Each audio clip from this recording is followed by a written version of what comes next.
सभी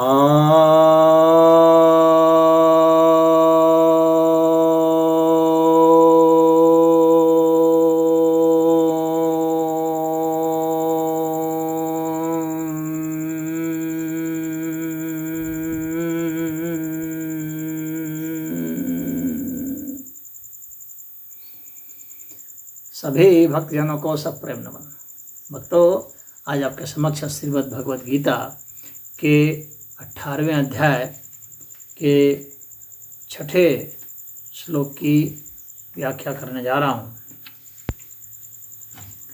यह 6ठा श्लोक श्री भगवान वाच है, अर्थात श्री भगवान कहते हैं, एतान्यपि तु कर्माणि संगम त्यक्त्वा फलानि च कर्तव्यानिति मे पार्थ निश्चितम मतम उत्तमम।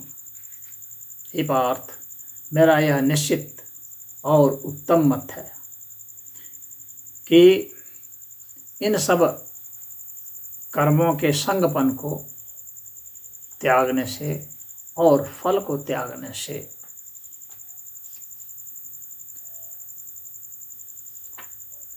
कर्तव्य कर्म जो है वह उत्तम प्रकार से होता है, सही प्रकार से होता है।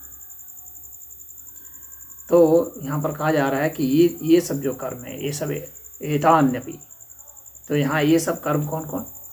यज्ञ, दान, तप, स्वाध्याय, ये सब जो है ये सब कर्म है, यानी जो शास्त्र के द्वारा विहित कर्म हैं, जो शास्त्र में बताए गए हैं कि ये सब कर्म कर्तव्य कर्म करना चाहिए, क्योंकि करने के आप में सामर्थ्य भी है, शास्त्र का आदेश भी है और उसके सिद्ध होने का भी पूरा का पूरा चांस है, वह विनष्ट नहीं होता है। कर्तव्य के कर्म जो है विनाश को प्राप्त नहीं होते हैं। तो ये कर्तव्य कर्म करना चाहिए, दान्यपि। और जो आजीविका वाले कर्म हैं, अपी का मतलब हो गया यहाँ पर आजीविका वाले कर्म भी इसमें शामिल हो जाएंगे।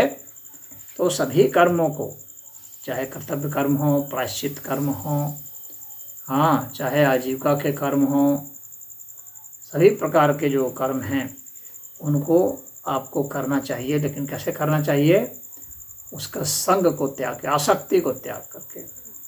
आदमी यानी उसमें आपकी आसक्ति नहीं हो, आपका ममत्व नहीं हो, आपका लगाव और जुड़ाव नहीं हो, उसमें मैं और मेरापन का आपको बोध नहीं रहे। आप समझें कि सभी प्राणियों के कल्याण के लिए ईश्वर कृपा से ये ईश्वरीय कर्म हो रहा है, ऐसा समझ करके करने से लगाव संगपन नहीं रहेगा।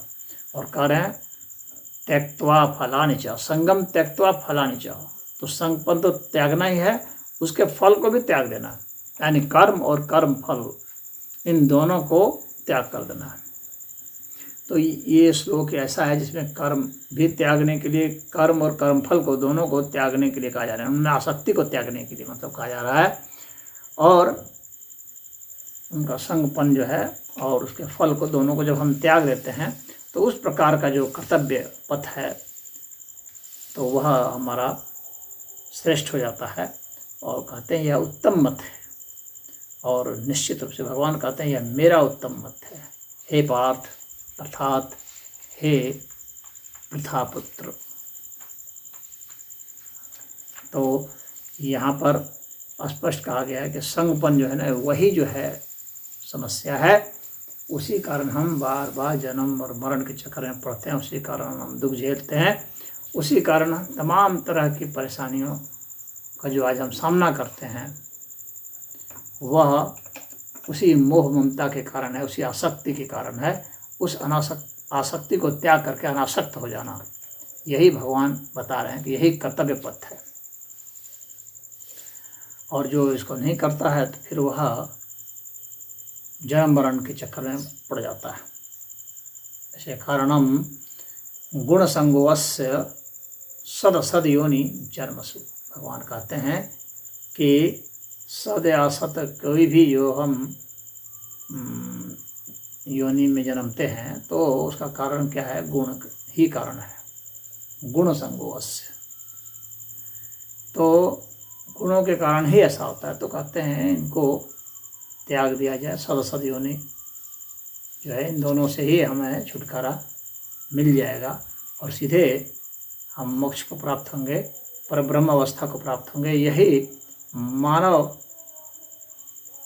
शरीर में जन्मने का ध्येय है, यही हमारा वास्तविक ध्येय है और इस ध्येय से हमें च्युत नहीं होना चाहिए, हमें अलग नहीं होना चाहिए, इस लक्ष्य से हमें भटकना नहीं चाहिए।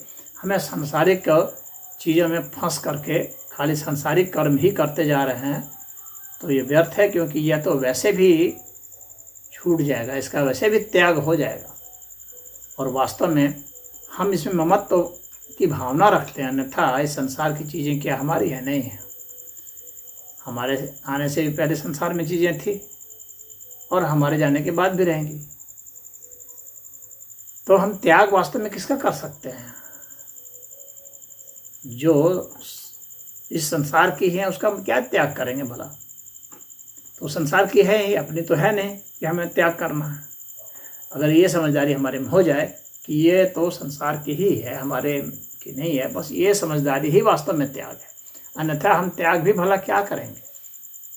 जब हमारा यहाँ कुछ है नहीं तो हम त्याग करेंगे क्या? तो हमारा नहीं है फिर भी हम सोचते हैं कि हमारा है। यह जो भावना है, इस भावना का ही त्याग किया जा सकता है। वस्तुएं तो हमारी न थी, न है, न होंगी।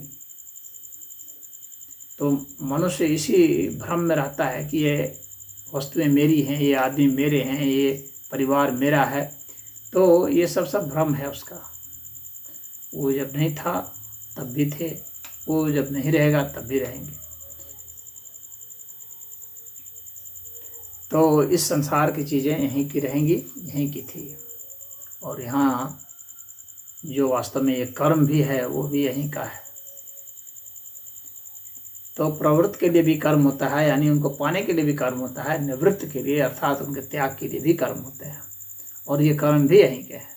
वास्तव में पाने का और खोने का ये जो दोनों का जो है ये भावना से ही संबंधित है। हमारे में भाव कैसा है? तो अगर निष्काम भाव है तो यह त्याग हो गया और तब हम संसार से मुक्त हो गए। और अगर निष्काम नहीं हुआ, सकाम भाव हुआ, यानी कामना का भाव उसमें रहा, ममत्व रहा, तो हम इसमें फंसे रहे और पुनः पुनः जन्म को प्राप्त और पुनः पुनः इस दुर्दिन अवस्था को प्राप्त हम होते ही रहेंगे। उससे छुटकारा हमें नहीं मिल सकता है। यही यहाँ पर भगवान का तात्पर्य था। हरि ओम।